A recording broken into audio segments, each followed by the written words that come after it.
అందరికీ నమస్కారం. ఈరోజు మనం పెద్దపెండకల గ్రామానికి వచ్చాం. ఇక్కడ గుండాంజనేయ స్వామి వారిని చాలా పవర్ఫుల్ గాడ్ అండి, చాలా మహిమగల దేవుడు. ఆయన దేవస్థానానికి దారి వచ్చేసి ఇట్లా ఉరాకిలో నుంచి ఇట్లా లెఫ్ట్ తిరిగితే ఆయన గుడి వస్తుంది. రండి చూద్దాం. రండి తీసుకొస్తాం. ఊరి బొడ్రాయి ఊరాఖ్లీ. కొండపై నిలిచిన కొండ వీరుడా,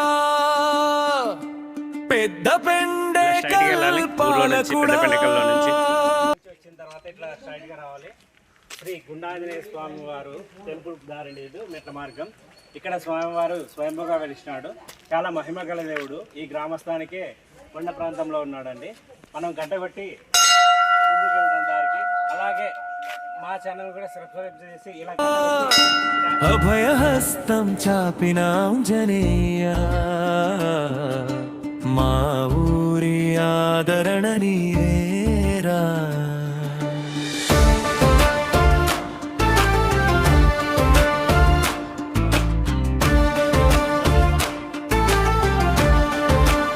ఉన్నాడే శ్రీ గుండాంజనేయ స్వామి వారు స్వయంభుగా వెలిసినాడండి. ఇక్కడ వర్షాలు రాకోకుంటే ప్రతి 3 సంవత్సరాలకు ఒకసారి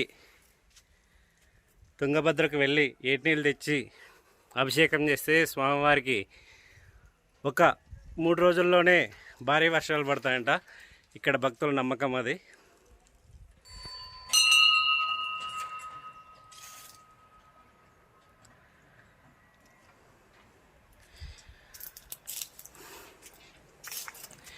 ఏ శిల్పి చెక్కలేదు, ఎవరు ప్రతిష్ఠించలేదు.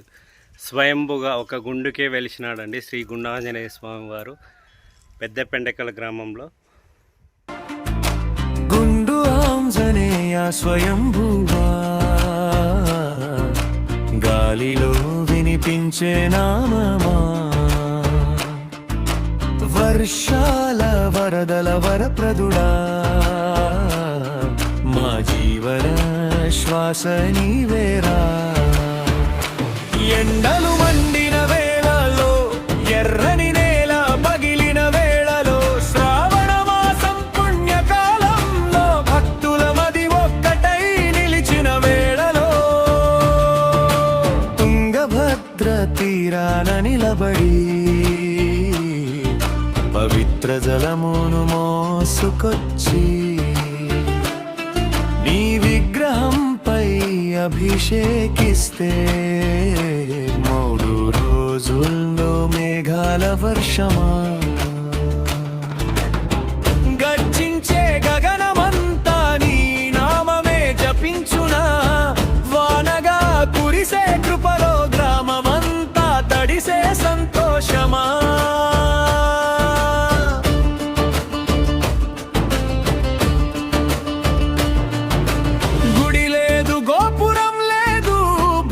తప్ప మరేం లేదు,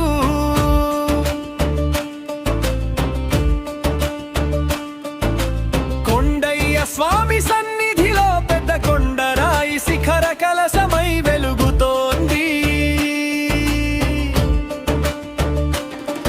ఆ కొండపై కూర్చుని నీవు కన్నెత్తి చూడగా చాలు, పంటలన్నీ పండే వేళ పల్లె మొత్తం పసిడి వెలుగే. అభయహస్తం నీడలో బిడ్డల నవ్వులు పూస్తుంటే, సుఖశాంతులు నిండిన ఊరు నీ కటాక్షమే కారణం.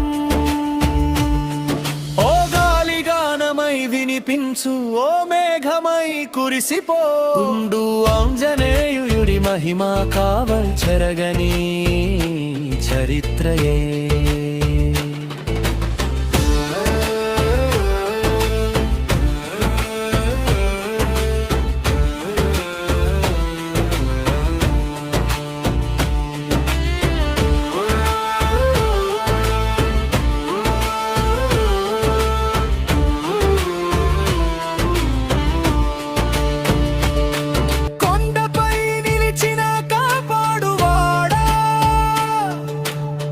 పెద్ద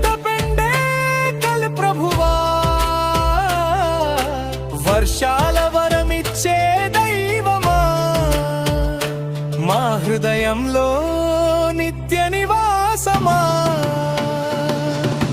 జై జై ఆంజనేయ జై జై గుండు ఆంజనేయ అభయహస్తం చాపి నిలిచిన మా ఊరి మహారాజా. ఇలాంటి వీడియోస్ ఇంకా ఎన్నెన్నో టెంపుల్ తిరిగి మీ ముందుకు తెస్తాను. కాబట్టి ఆ స్వామి వ్లాగ్స్ యూట్యూబ్ ఛానల్ని సబ్స్క్రైబ్ చేసుకోవాల్సిందిగా కోరుచున్నాము. అందరికీ ధన్యవాదాలు. మీ రంగస్వామి.